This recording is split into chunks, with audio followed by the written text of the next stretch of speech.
Welcome to The Boost. I'm Pablo Calvo, and I'm sitting here with Peter Yeargin, CEO of Sage SEO, and we're at Geekdom. We have a great interview in store, and I hope you stay tuned.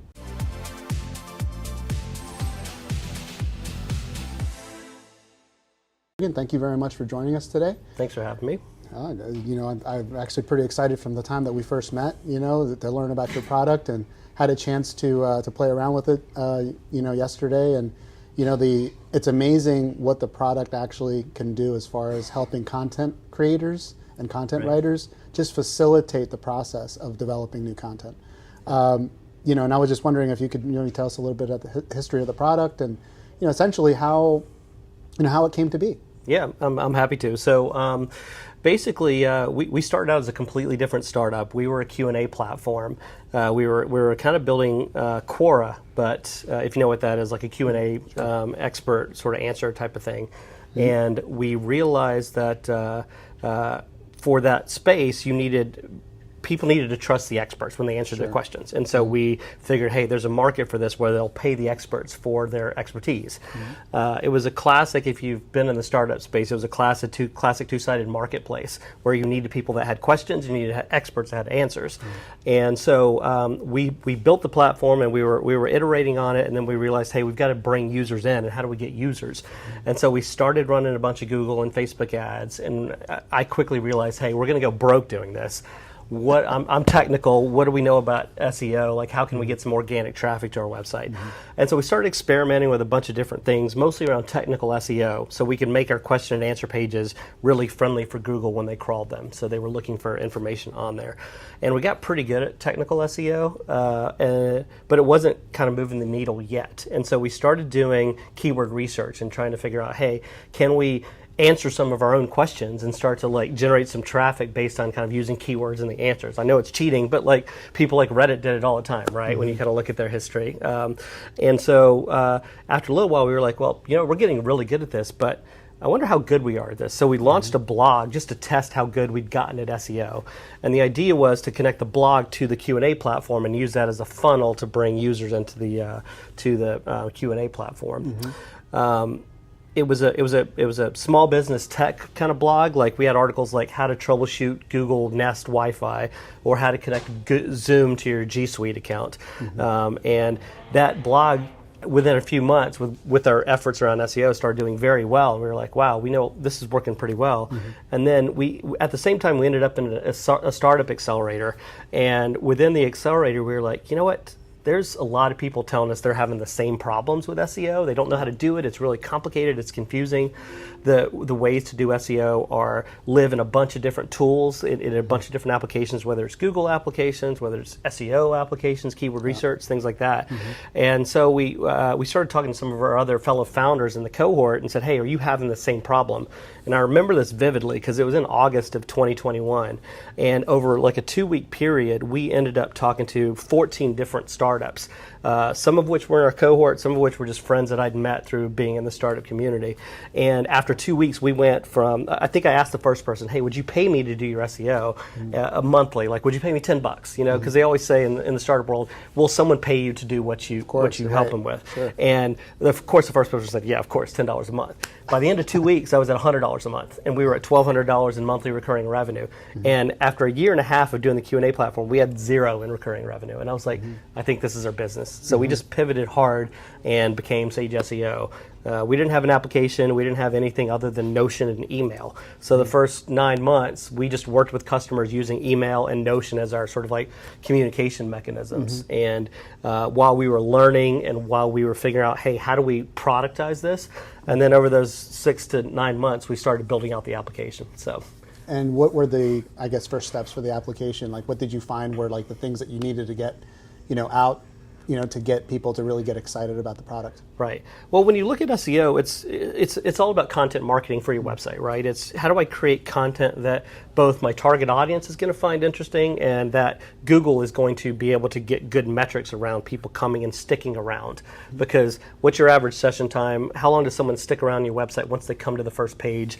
What's their bounce rate, so to speak? Like if they come to one page, do they go and open up another page on your website, or do they just leave? That's right. And those are the kinds of metrics metrics that Google thinks are interesting. And so we realized in order to get people to click on the second page, they needed to get a good experience from the first page. And so how to write the content, how to make sure you integrate good keyword research into the content, and how do you build a platform to simplify the whole workflow was really my focus, because SEO, like I said, is very hard. And so we wanted to simplify the very basics first and then build upon sort of a good foundation. So, well, from personal experience, I mean, with DigiBoost, we have SEO clients, and let me tell you, if you don't already know, it's highly, highly manual.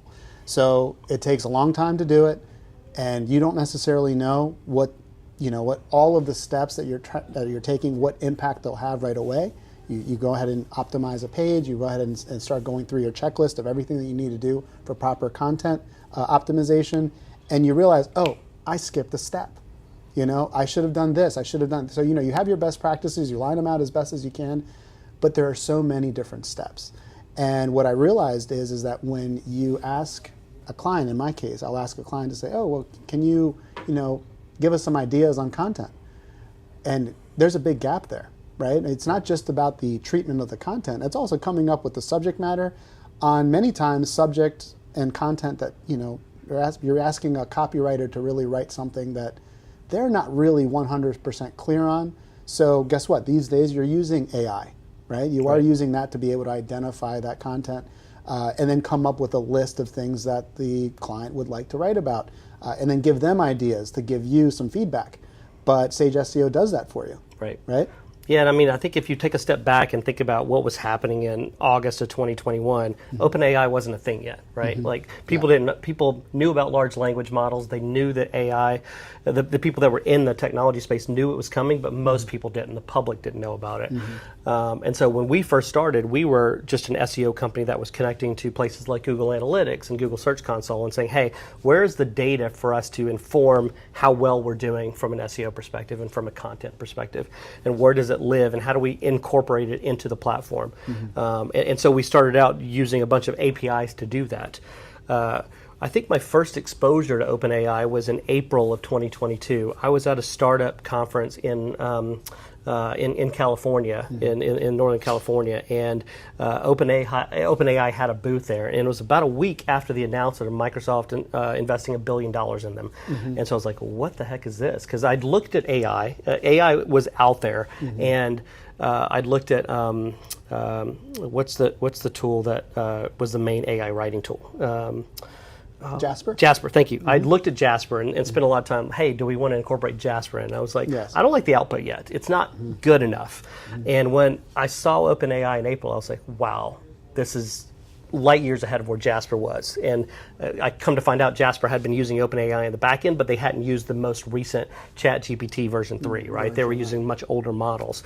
And when 3 came out and then 3.5, like it was like exponential changes in quality of content coming out of AI. And so we started looking at it like everyone else. Hey, do we want the AI to generate content for our customers and make it easy?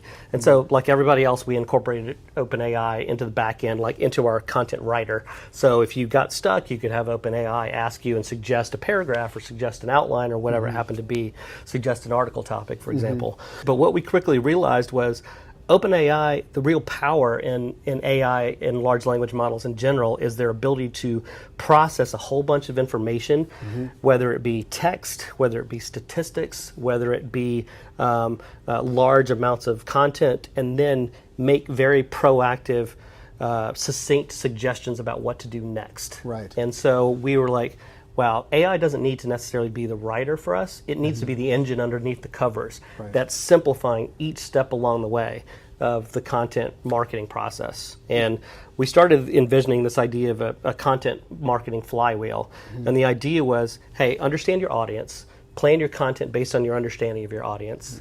Once you've done that, do great keyword research, understand what people are also asking on Google, some of the free tools, some of the paid tools. Those are the types of things that can help you write the article, and then publish the content. And I think a lot of tools stop there. But from my perspective, the real power of automation was being able to automate the measurement process of SEO. How is this working? Which content's resonating? Which keywords are showing up that are pointing back to our articles? And then how do we make it easier for people using our software to incorporate the metrics into their next round of content. That's right. And if you could use the data and proactively help them process it, it would make it much easier to have a more efficient set of content the next round. And you end up back to the content flywheel where it gets more and more efficient at creating content that resonates with your target customers. So, and what's interesting about the tool is that, when you're working with so many different platforms, you have to jump from platform to platform to platform. You write the content, you have to then go into Google Analytics to see what kind of engagement numbers you have. You have to obviously review how long people are on the page. Are they engaging with it? Are they clicking anything? Are they just dropping in and leaving? But you have to go to 3 or 4 different platforms to just come up with one focal point on that you want to target in on. Like what is your learning on that article? And Sage SEO gives you the ability to look at those metrics all in one place, right. Which is very, very, that facilitates a lot. It makes the process significantly easier to gather data quickly. And if you're talking about, serving people that are more like, I call them novices in the SEO space, that gap, is sometimes very time consuming. Yeah. So I feel like at a minimum, there's a significant amount of time savings that you're also introducing into the process by which people learn the game of SEO, right? Yeah. Because it is a game, right? You do certainly have to master all of the steps. I played a lot of games as a kid too, so that's why I think it was really fun for me too. So yes. Well, you mentioned meeting with OpenAI in California, right? But as of recently, here we are, December 1st, 2023, and just in the past 2 weeks, there was huge news with Sam Altman and the board at OpenAI, and where he was kicked out, and then he was asked to come back, and it was a major tug of war. It made international news. Now, obviously, your product is based on that platform, as a foundation. Are there any concerns from you, or do you have any comments on what's happening there with that? Yeah, I'm not going to lie to you. I think when all of that was happening, I was keeping a close eye on that because, like you said, we've used OpenAI for a lot of our back end. Primarily because the APIs are so easy to use. They make it really easy for developers and software companies to access their software programmatically. And since we're a programmatic application, OpenAI was very attractive to me because of that.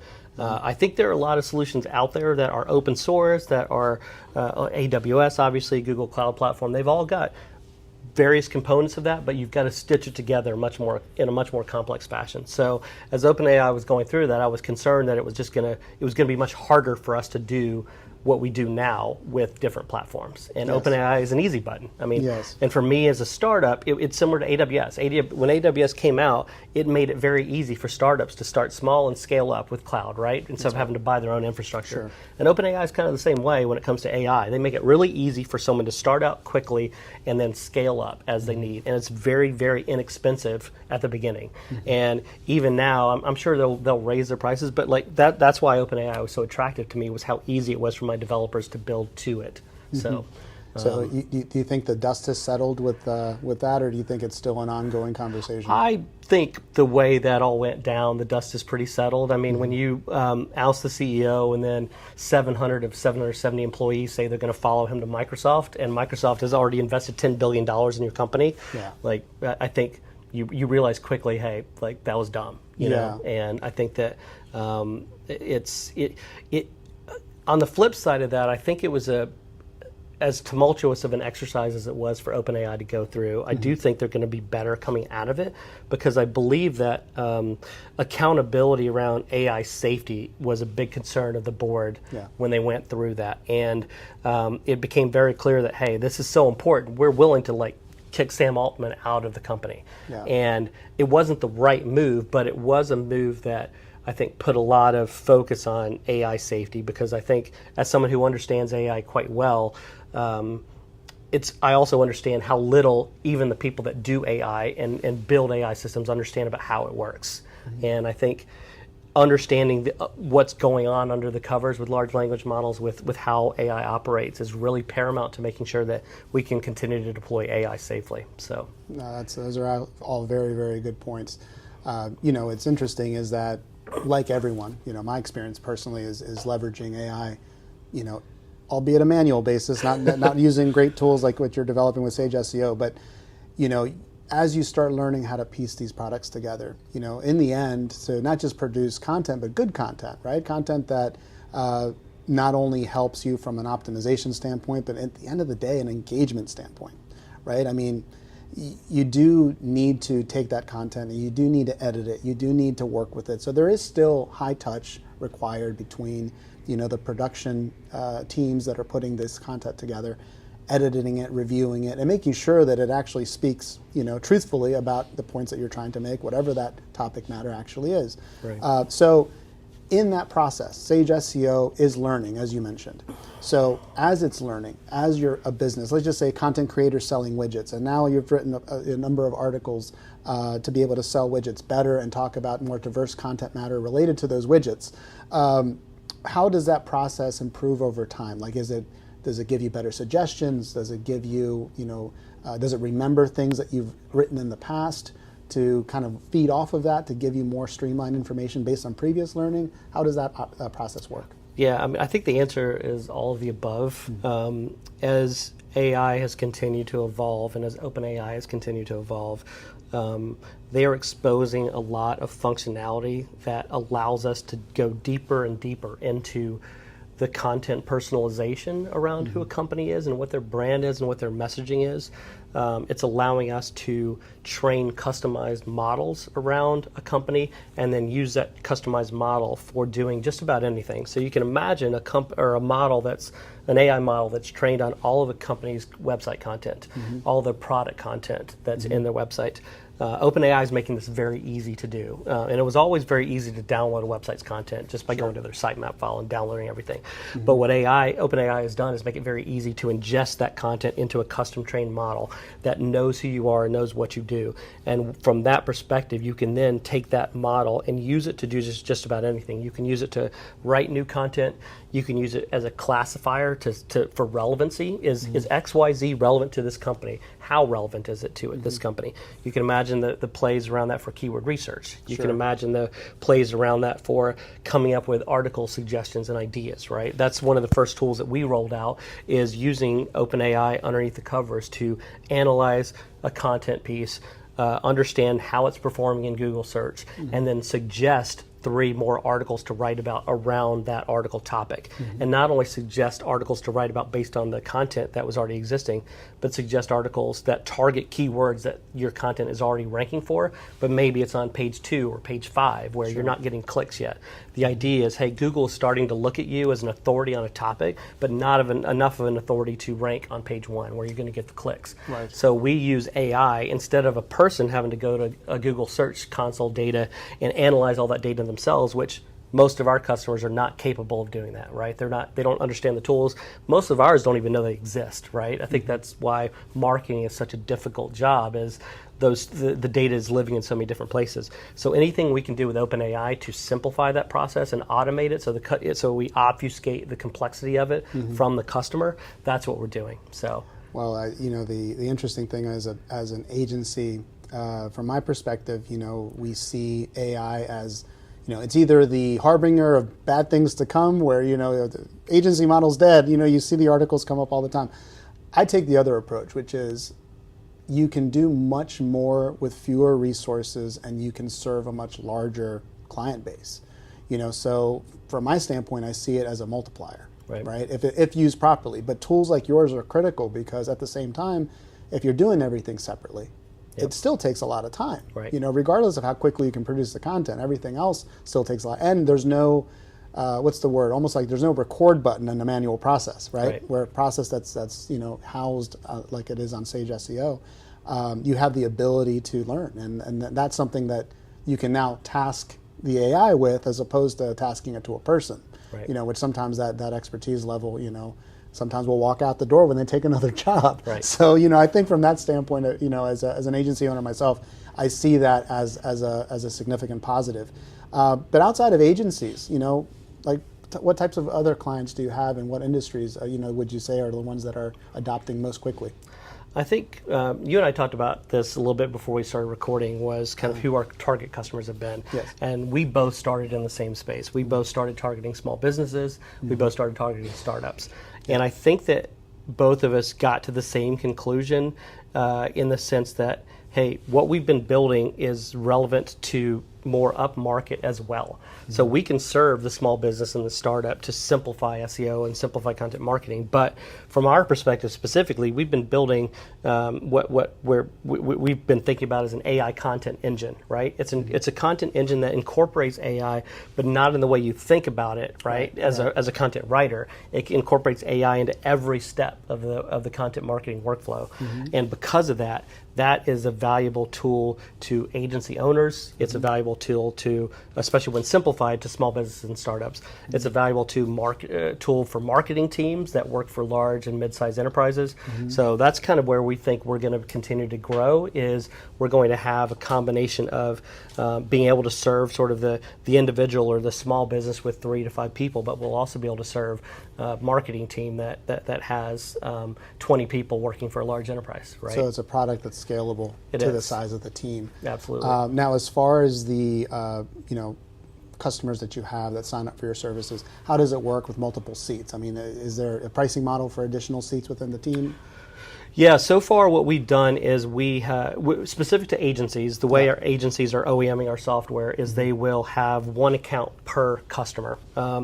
As we've been growing, once we get up to, I've sort of got a critical threshold in mind as far as number of agencies that are working with us, where we're going to build some custom overlay software that will aggregate all of those individual accounts and report up at the agency level as well. Sure. So you'll be able to go into each individual account, do everything you need within a customer, and then you'll also be able to pull up your sort of agency level data and dashboards and statistics. So that's one area that I think is really interesting. So wonderful. No, I mean, as far as my review of the product and working on, I've actually, with the import of the articles that we had on digiboost.com, one of the things that I noted was, grading your own work, even previous work. I mean, the part of the SEO, the one that's doing the work, is that you don't just sort of leave it alone. You have to revisit some of the content that you've produced. Part of that is also reviewing the quality level, whether or not it needs to be updated. But when you run it through a tool that actually grades it for you, completely independent of other tools like Ahrefs or what's the other one, Moz. SEMrush. Yeah, SEMrush, exactly. I mean, as you're running it through those products, people don't really look at their previous content. So if you're looking at it in real time, it gives you an idea to like, okay, well, I need to improve these things, even though I might have written them 2 years ago. Right. It's still that process, and it reminds you to do it. Otherwise it's kind of in this empty kind of vacuous hole that you forget all about, and then you realize, why aren't I producing as well as I used to? And you realize that all of your older content is losing traction. Right. So I think that's an incredible, I'd say, benefit from the product itself. Well, even imagine once we've got all the data for your content in an engine that's for your company. Imagine AI and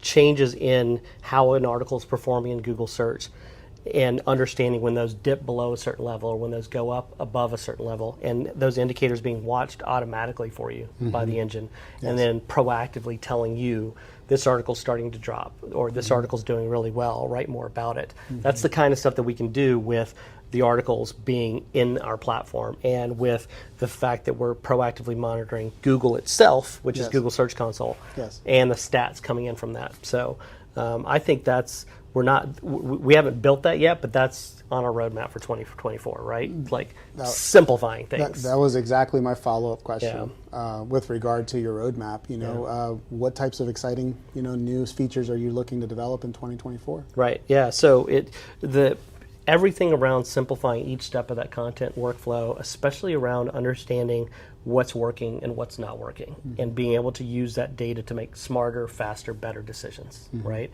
And OpenAI as a solution is so good at doing that with some prompt engineering, right? I mean, we spend a lot of time testing, and for those of you who don't know what prompt engineering is, it's basically, what do you tell OpenAI to do, and what data do you give it to do it? And then based on the results you get back, sometimes it's going to suck, and sometimes it's going to be pretty good quality from OpenAI, and iterating on how do you prompt it to get better output. Right. So that's prompt engineering, and the quality of that and that prompting obviously is the other piece that people still have yet to really learn, right? They're still figuring that out. There's a lot of intellectual property around how do you create better prompts and do better prompt engineering. That's I think that's where a lot of our secret sauce is we've gotten very good at the prompt engineering aspect to get the output we need.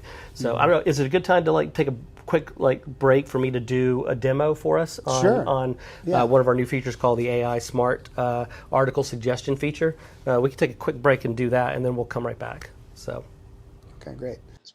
Hey everybody, just want to do this quick demo, like I mentioned in the interview with Pablo and the DigiBoost team. The idea and the concept of what we do here is we use OpenAI to analyze analytics coming from Google search data. And one of the great things about Google that they do is they provide you with a bunch of rich data that happens to be in Google Search Console. For those who do SEO, we all know that Google Search Console is the place where you go to determine how well you're doing from a search perspective. How often is your content showing up in a Google search? How many impressions it's getting? How many clicks it's getting once it does show up in someone's search? And then which search terms led to you getting those clicks? On the Sage app side of things, we try to simplify a lot of that work. So you as a user or you as a marketing team or you as an employee of an agency don't have to do a lot of that analysis yourself, because if we can save you a few minutes here and there, it's worth it. It's weight in gold. So what we're looking at now is our app interface. In the center here, we've got all of the articles that this particular customer has written.